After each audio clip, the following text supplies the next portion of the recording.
Uru ni urutonde rwa kapo zikunzwe kurusha izindi umwaka wacu 2025 mu gihugu cyacu cy'u Rwanda.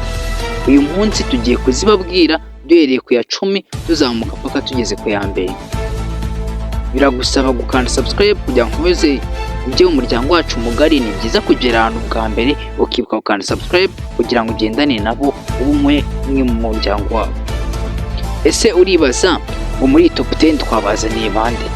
Murasanga ari ukuri, mutwandikiye muri comment uwo mwumva twaba twibagiwe muri kapo yabo. Ahangaha ikigaragara ku mwanya wa 10 turasanga kapo y'umusobanuzi ukunzwe cyane mu gihugu cyacu cy'u Rwanda bitewe n'ubwiza bwiwe ndetse n'ubwiza bw'umugore wiwe, ndetse bakundira n'amagambo bakunda kuvuga mu biganiro runaka iyo babigiyemo. Uribaza ngo ni bande? Junior Giti n'umugore we. Ku mwanya wa 9 turasanga DC Clement n'umugore we. Aba bantu bakunzwe cyane mu gihugu cyacu cy'u Rwanda bitewe n'ibikorwa byabo ndetse n'ubwiza bwabo. Aba bantu baba bafite umuryango wabo mugari kandi bitewe n'ubwiza bwabo ndetse n'imivugire yabo byakuruye abatari bacya mu gihugu cyacu cy'u Rwanda. Iyi kapo irakunzwe pe, ikunzwe cyane bitewe na challenge bakora n'ibintu bakunda kwikorera ubwabo ku giti cyabo. Akaba ariyo mpamvu yaje ku mwanya wa 9 muri kapo zikunzwe mu gihugu cyacu cy'u Rwanda. Ndetse abangaba bakunda kugira igihe bagakora challenge, umugabo yambaye nk'abagore, umugore yambaye nk'abagabo. Ku mwanya wa 8 turasanga kapo y'umuririmbyi mwiza cyane uzi kuririmba ku buryo butangaje, Ken Soul. Ndetse ino kapo ikunzwe bitewe n'ubwiza bw'umugore we kandi nawe ubwiwe n'uburyo akunda kumukoresha mu ndirimbo nyinshi zitandukanye. Bitewe n'ubwiza bw'umugore we indirimbo igakundwa pe. Iyi kapo irakunzwe cyane, gusa hari ibintu byinshi byagiye bivugwaho bitandukanye, aho urimo iyo ino kapo kugira ngo igeranga pasi yawe na mushiki we Ken Soul. Ibintu byatumye ino kapo yiyongera mu bikundwa, bikaba biri mu bintu byatumye aza kuri uyu mwanya mu bantu bakunzwe cyane. Twite cyane ku mwanya wa 7 turasanga kapo y'aba comedian beza mu gihugu cyacu cy'u Rwanda bigaruriye imitima y'abatari bakeya bitewe n'ubwiza bwabo ndetse n'imikorere yabo ndetse n'imivugire yabo. Kimenyi Tito na Judy, aba bantu ni abakomedian beza cyane ndetse n'aba influencer beza cyane ndetse mu gihugu cyacu cy'u Rwanda. Aba ni aba influencer beza cyane ndetse bamamaza ibikorwa byinshi harimo za Best Plow ndetse n'amamodoka agiye atandukanye. Judy akaba akina n'amafilime ndetse na Kimenyi Tito akaba ari gukina filime yiwe yise Umuruho wanjye. Iyo ni filime ikunzwe n'abatari bacya mu gihugu cyacu cy'u Rwanda kandi iryoheye amaso ya benshi bakurikirana ibikorwa byabo hafi. Aba bantu ni abasitari mu buryo bwabo butangaje, bamamaye kubera gufungura imbuga zabo za TikTok bakazikora ngo zikaze mu mbuga zikurikirana. Twite cyane mu mwanya wa 6 tumasanga Sine Patrick ndetse n'umugore we bakaba bari barutse akana kabo ka mbere ariko k'imfura. Abantu n'abaryango b'abakomediye kandi bakunzwe n'abatari bacya mu gihugu cyacu cy'u Rwanda. N'abantu bazwi bitewe n'uburyo umugabo we Sine Patrick ari umukomediye cyane ukunzwe n'abatari bacya mu gihugu cyacu cy'u Rwanda. Akaba ariyo mpamvu ariyo kapo yaje ku mwanya wa 6 muri kapo zikunzwe cyane mu gihugu cyacu cy'u Rwanda. Sine Patrick ni umukomediye mwiza cyane kandi yatangiye kuva kera kugeza kuri ubu ngubu aracyari umukomediye. Kuri uyu munsi Sine Patrick akaba ari mu bantu bakunzwe cyane bitewe n'uburyo asigaye akora kuri Kiss FM, bakunzwe ku buryo butangaje. Tugeze muri top 5. Ese mnakeka muri top 5 bazi subscribe na like, wibuke twandikira comment kugira ngo ibyo tubanyurizaho tumenye n'ibyo mushaka ubutaha tuzayibaye. Twite cyane tujye ku mwanya wa 5 turasanga Kiramani n'umugore we Shemusa wa Kiramani.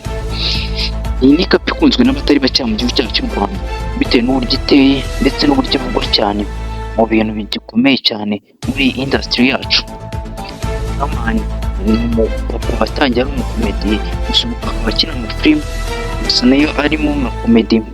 Ndetse kuri uyu mugore we akaba ari we nawe mu bantu bashaka gukina mu filime, ndetse nawe akaba ari gukina filime yiwe gusa ariyo ya mbere atangiye gukinaho. Kiramani ni umuryango w'abakire bafite amafaranga ku rwego rutangaje, bitewe n'ubutunzi bwabo ni abakire cyane. Kiramani agaragara mu bintu byinshi bitandukanye, barimo kwamamaza ibikorwa runaka, ndetse na filime bari gukina yiswe Sekibi ariyo The Devil. Ni filime ya trending cyane muri iki gihugu cyacu cy'u Rwanda, ikunzwe iri na hit cyane. Kiramani akunzwe n'abatari bakeya, yaba ibitsina byose biramukunze bitewe n'imigaragarire yiwe ndetse n'imivugire yiwe ndetse na acting akunda kugaragaza. Twihuse cyane kuri uyu mwanya, Kiramani bagaragazaga yuko yari ari mu bukwe. Aya mafoto ni ay'ubukwe twagiye dusaba abavandimwe baba hafi ya Kiramani ngo bakaduhe amafoto y'ubukwe bwabo tugenda tuyabagaragariza. Ubukwe bwabo buri mu bukwe bwa mbere bwabaye ubwiza mu gihugu cyacu cy'u Rwanda. Gute cyane ku mwanya wa kane tuhasanga Bahavu Jeannette n'umugabo we. Aba ni abantu bakina filime cyane ndetse akaba ari nabyo bibatunze mu buzima bwabo bwa buri munsi. Bafite amafaranga adasubirwaho n'ubukire bwabo bitewe n'uburyo ari abakire ku rwego rutangaje. Akaba ariyo mpamvu bagaragaye ku mwanya wa kane mu bantu b'abakire bakunzwe cyane mu gihugu cyacu cy'u Rwanda. Iyi kapo irakunzwe bitewe n'ubwiza bwayo ndetse n'akana kabo k'imfura bafite keza, bikaba ari bimwe mu bintu bituma iyi kapo ikundwa cyane. Iyi kapo imaziranye igihe kirekire babana, gusa ino kapo bitewe n'ubwiza bwabo yaba umugore ndetse n'umugabo bakunzwe cyane. Ku mwanya wa gatatu turahasanga Miss Naomi n'umugabo we Tesla. Iyi ni kapo ikunzwe cyane mu gihugu cyacu cy'u Rwanda bitewe n'uburyo yavuzwe cyane ikavugwaho ibintu byinshi, ndetse nayo ikaba iri muri kapo zakoze ubukwe bukavugisha abantu benshi. Akaba ariyo mpamvu yagaragaye ku mwanya wa gatatu muri kapo zikunzwe cyane mu gihugu cyacu cy'u Rwanda. Miss Naomi ni umukobwa mwiza cyane kandi ukunda kuvugwaho ibintu byinshi biri negative. Gusa Miss Naomi akaba ari umwe mu bakobwa beza u Rwanda rwagize, ndetse akaba ari no mu Miss beza u Rwanda rwigize kugira. Miss Naomi yivugira yuko akunda umugabo we ku rwego rutangaje, aho umugabo we aherutse kuvugwaho ibintu ngo yarakennye ngasigaye atega bisi. Naomi yaraje atanga ikinyarwanda kuri live avuga uburyo bareke kwibasira umugabo wiwe, atari byiza be na gatoya, kuko icyo ari cyo cyose kibi yakibakorera bitewe no kuvuga umugabo wiwe nabi. Ibyo byabaye ibintu bivugisha abantu benshi ndetse n'abatari bakeya, bavuga ngo Miss Naomi ashobora kuba ari we wisabiye ngo umugabo we ko amukunda arabyivugira, kandi mu muco kinyarwanda ibyo bintu bitabaho bitewe n'uburyo bakunzwe cyane ndetse n'uburyo bakundanye. Aba bantu kapo ivugwaho ibintu byinshi, harimo ibiri negative ndetse n'ibiri positive. Gusa Miss Naomi bibutse ko ari umugore ndetse mwiza cyane kandi uri gukundwa n'abatari bakeya. Ubu ngubu akaba atwite nta mwana umwe aragira, akaba ataraba umugore byeruye ijana ku ijana. Miss Naomi ni umugore utanga motivation nyinshi cyane ku rubyiruko ndetse no ku bandi bakobwa bagenzi biwe, kandi akaba ari nawe mu bakire. Kwihute cyane ku mwanya wa kabiri turahasanga Vestina na Idris. Iyi ni kapo ikunzwe bidasubirwaho, buri umwe wese tuyivuze ntawe wabihakana bitewe n'uburyo ino kapo ikunzwe n'abatari bake mu gihugu cyacu cy'u Rwanda. Vestina arakunzwe cyane ndetse na Idris arakunzwe cyane. Gusa ino kapo yavugishije abantu, niyo kapo ya mbere mu Rwanda yabayeho ikavugisha abantu ku rwego rutangaje bitewe n'uburyo ino kapo itangaje nayo ubwayo cyane. Umukobwa afite imyaka 23, umugabo afite imyaka 43. Ibi bintu byavugishije abantu bavuga ati akana nk'aka ngaka bose gakurikiye imitungo. Abantu bavuga amagambo atandukanye, gusa Vestina hageze aravuga ati urukundo ni urwa mbere, sinabikoze kubera nari nkurikiye imitungo, kuko nanjye mfite amaboko n'amaguru ndetse mfite n'uwiteka wanjye twakora kandi nabona amafaranga ndetse menshi cyane kurenzaho buri mwese mwakeka ko naba nkurikiye. Ayo ni amagambo Vestina ku giti cye yivugiye, gusa yakuriye attention nini cyane y'abantu bavuga yuko uyu mukobwa ari umunyabwenge, atagaragaza yuko ari kurya imitungo y'abandi, ariko akavuga bivuga ko ibyo bintu nta hantu bihuriye, aramukunda kandi nawe aramukunda cyane. Tugeze ku mwanya wa mbere. Ese ku mwanya wa mbere urakeka ari nde? Umwanya wa mbere ari The Ben na Pamela. Iyi ni kapo yakunzwe cyane koko. Ubu ngubu bakaba bafite nawo umwana wabo umwe w'imfura, akaba nawe yitwa Mugisha, na The Ben kandi nawe yitwa Mugisha. Buri wese agiye afite amazina ya buri mubyeyi we wese afite amazina yiwe. Umwana afite amazina 3. Gusa ino kapo yakunzwe cyane cyane ndetse bataranabana bitewe n'uburyo umugabo ari mwiza ndetse n'umugore akaba mwiza.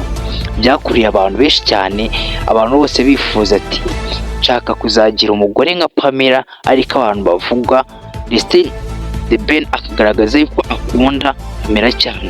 Gusa ino kapo yanyuze mu bintu byinshi bigoranye, hariho cyane byatumye iza no ku mwanya wa mbere bitewe n'uburyo yabashije gukomezanya, aho The Ben yagiye agaragara ari gukora amakariso y'abagore, si abagore ni abandi bakobwa bo muri showbiz ayakura, ndetse avugaho ibintu byinshi cyane bwabaca Pamela inyuma, ariko Pamela afunga umutima arakomeza avuga ati umugabo wanjye ndamukunda, icyaba cyose nta na kimwe cyadutandukanye, uburyo ibyo mwavuga byose ntacyo bimbwiye pe, mwe nzakomeza nkore kandi ndamukunda, sinigaya no gushwana nawe, ndetse niba ari nabyo bamwe na bamwe mwifuza simuzigera mubibona.